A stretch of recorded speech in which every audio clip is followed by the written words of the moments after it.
Hey everybody, you're watching KTAL News Now. I'm your host Anthony Macklin, and today we are joined by Maria Foscarinis, who is here to talk with us about her book and Housing for All: The Fight to End Homelessness in America. Thank you so much for joining me today.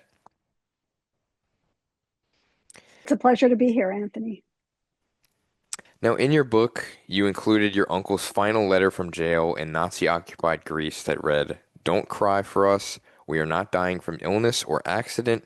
Our fellow human beings will kill us." Could you go more into this and how it can be applied to the housing crisis? Each other. So when I think about homelessness in America, that resonates because this is not a disease. It's not something we don't know how to fix. It is a crisis that has been caused by deliberate decisions of our leaders in government, and it's something that does not have to be. In the wealthiest country on earth, we don't have to have people who literally don't have the basics they need to survive. So that's why I quoted from that, because it really, it's something that also animates me, that sense of injustice and of just does not have to be. We can address homelessness. No one should be homeless in America. And homelessness first became a mass phenomenon during the Great Depression, but according to your book, many experts believe more people were homeless in the 1980s than at any time since the Depression. Could you dive into the policies or lack thereof that would cause something like that? The Great Depression saw millions of people lose their jobs and lose their homes. This was addressed through the creation of a social safety net, part of the New Deal, and included in those safety net programs was housing. So the federal government provided funding to make sure that everybody, even people who are very poor, could have a safe, decent place to live. This changed in the early 1980s. So that's when President Reagan came into office on a promise to make America great. And he also vowed to shrink the size of the federal government. And he did that by promoting cuts to social safety net programs. So these programs were cut very dramatically. Housing took an enormous hit and has not recovered really since that time. Some funding has been restored, but by no means has that gap been filled. So in 1979, before the cuts, there were hundreds of thousands, about 300,000 new units of affordable housing funded. 3 years later, in 1982, there are less than 3,000. So this is a huge, huge decrease. And, it was something that helped trigger the growth of homelessness. That's when mass homelessness, the way we know it today, really started to become a crisis in this country. And in your book, you detailed your experiences early in your career to get legislation and funding passed to address the crisis and help individuals and families in need. How different is the difficulty in getting approval today compared to back then? Well, if anything, it's harder. I mean, back then it was extremely difficult to get legislation enacted. We had a president who denied that homelessness was an issue. He called homelessness a lifestyle choice. And Congress largely deferred to him. So getting federal legislation enacted was really difficult, and it took a big coalition and kind of a unique campaign organized by strange bedfellows, as I call them in the book, of whom I was one. Um, Now it's extremely difficult. We have a president and administration that is even in many ways even more extreme than back then. And we have a Congress that is totally deferential to him. So I think getting legislation enacted will be even more challenging.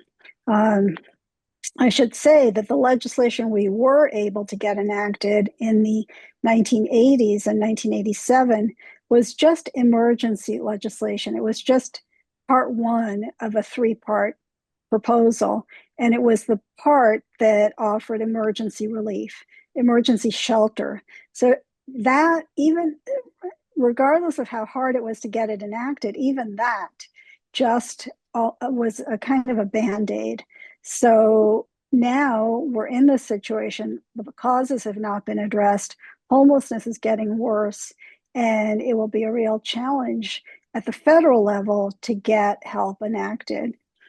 I think the picture is a little bit different at the state and local level, where there is more opportunity, and there have been, even earlier this year, there have been victories. So that's a good place for advocacy to concentrate right now. According to your book, homeless children experience higher rates of infectious diseases, depression, and anxiety, as well as trouble keeping up academically. Is there anything being done currently to help these children? Well, so there have been efforts to address the issues that homeless children face, which are very, very serious. I mean, they span a range of issues. The legislation I talked about that was enacted initially in 1987 did guarantee access to school for homeless children and provided some supports and a tiny bit of funding to make this right a reality. It's expanded over the years. It's taken lawsuits. We've had to go to court to enforce that, but it has shown some progress. Um, but not nearly enough. I mean, the issues that homeless kids face are very serious. And the first and foremost is the lack of housing. So, you can increase access to school, and that's a good thing. It's a necessary thing.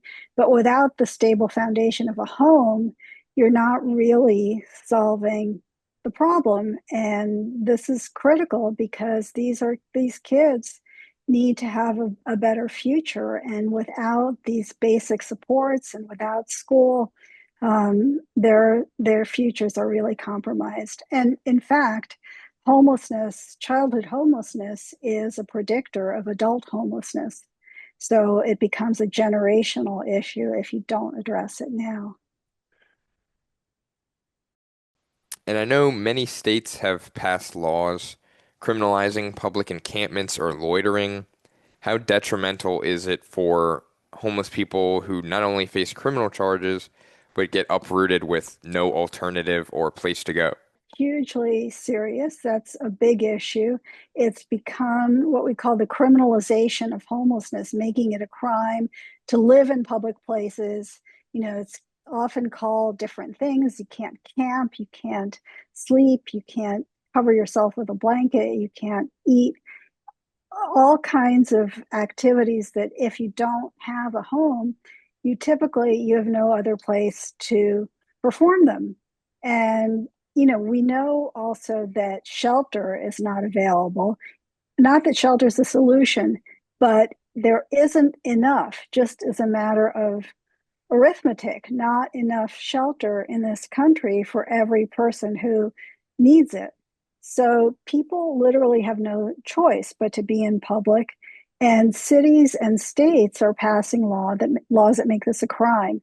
This doesn't solve the problem, obviously, but it also makes it worse because then with a criminal record, it becomes much harder to get a job, to find housing, even to get shelter itself. So it's a very destructive and counterproductive approach, and it doesn't work. And also the way that these laws are enforced is often through what are called sweeps, where police come in and take down encampments. Literally destroy tents, remove them, remove people's belongings. People often lose documents that they need, IDs, birth certificates, medications. Um, Not to mention, meaningful personal items like photographs. So it's a devastating can be a devastating experience for people who go through that. And it does not work. It's also expensive.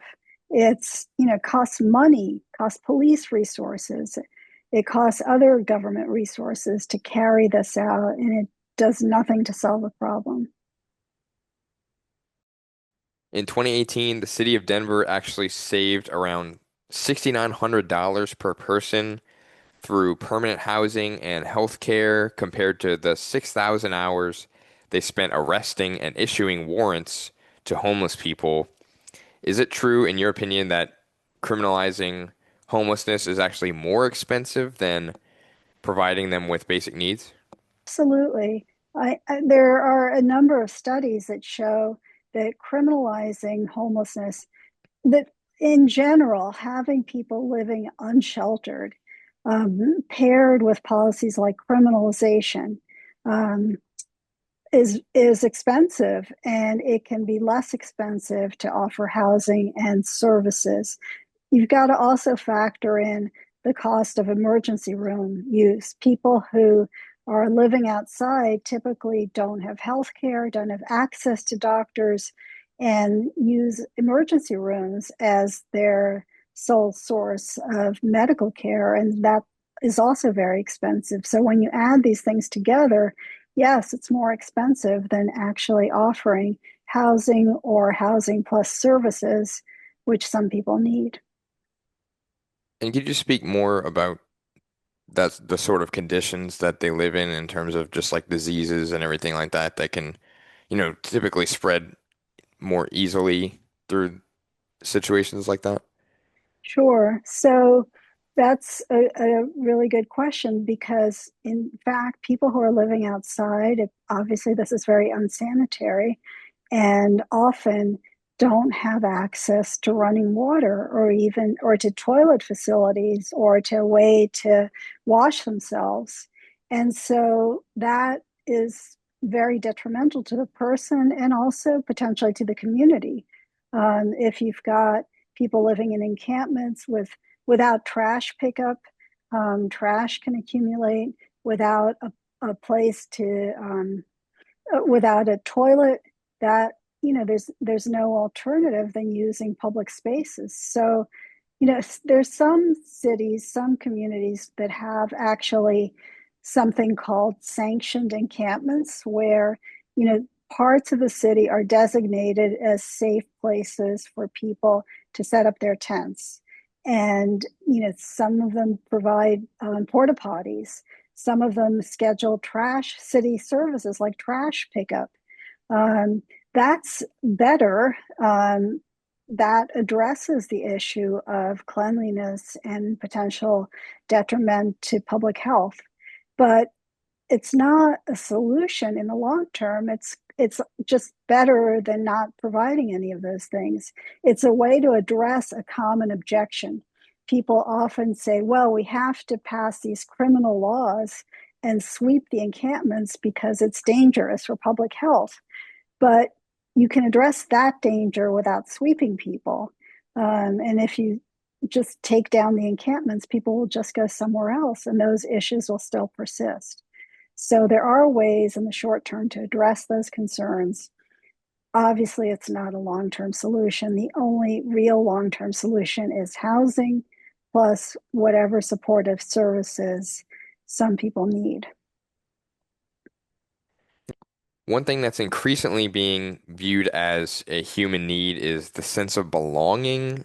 How can that be offered to those who are homeless in a society that essentially views them as outcasts? So, yeah, I mean, a sense of belonging is very important to, I think, all of us as human beings being part of a community. And not having a home can really threaten that sense of belonging. And if you don't have a home, you don't have an address. You can't register to vote. It's hard to function as a member of society, of a member of a community without that anchor, without that, designated place where you can be. Um, it's not to say that everyone who's homeless lacks that. I mean, part of the way that encampments come about is people are searching for that sense of community, and they find it, or could find it in an encampment, as well as, a sense of safety, being a part of something. People can look out for themselves, help each other. But again, that's a real short term kind of patch. It's a band aid. Really having a home, I think, is part of that sense of belonging, at least in our society, where a home is considered something everybody is supposed to have. And where can those who might be struggling financially or finding a place to stay go to find resources available to them or their local area? There are resources available, and many cities have organizations and that offer different kinds of services. But unfortunately, those are not enough. This is the whole problem. It's not as if the problem is that people just don't know where help is, and that the help is available, but people just can't get it or don't know about it. There is literally not enough. I mean, the federal government each year does a count where it estimates the total number of people who are homeless, either sheltered or unsheltered. And it also counts the number of shelter beds available. And the most recent count, there are over 200,000. Um, there's a gap of over 200,000 shelter beds. So literally, that those resources don't exist. Um, so for someone searching for shelter, that could likely not be available at all. If it is available, it often has curfews. People who are working and homeless, which is a growing population, may not be able to comply with them. So, potentially someone might be able to get some, access to food through food pantries or soup kitchens, but even that is not always available. So, this is the problem, that the resources are not there. And I think that that's shameful in a country that is so wealthy. And is there anything that I didn't ask you today that you would like to touch on? I think that housing is a basic human right, and we need to acknowledge it as such. It's recognized by the world community. We in the United States used to think that it was also, but we've gotten very far away from that idea. I think we need to embrace it and go back to it. And even though now at the federal level it seems distant, it seems very distant, it's very important to hold on to that idea and that ideal and work towards it and not give up, because I am optimistic that if people come together and work towards this goal, that it's possible.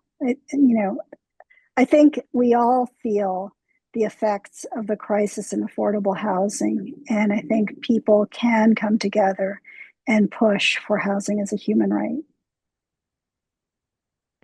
Thank All right, well, thank you so much for joining me today. Thank you for having me. I appreciate that. And where can our viewers get access or look for your book? So the book is on sale now at bookstores, your local bookstore. I also have a website which you might share um, with your audience, which is mariafoscarinis.com, where I have information about the book and links to order it from various sites. I mean, it's on Amazon, but you don't have to order it through Amazon. It's also on Barnes and Noble, Books a Million, Bookshop, and maybe your local bookstore. Awesome. We'll be looking forward to that. I know I really appreciated it and I loved every bit of it. So I thank you Oh, again thank you for so your time. much. Thank you, Anthony. And if you haven't yet, be sure to visit ktalnews.com where you can find all of your trending stories, breaking news, and other topics. You can catch us on KTAL News now every day, Monday through Friday at 1 p.m. But for now, I'm Anthony Macklin, and thank you for joining us.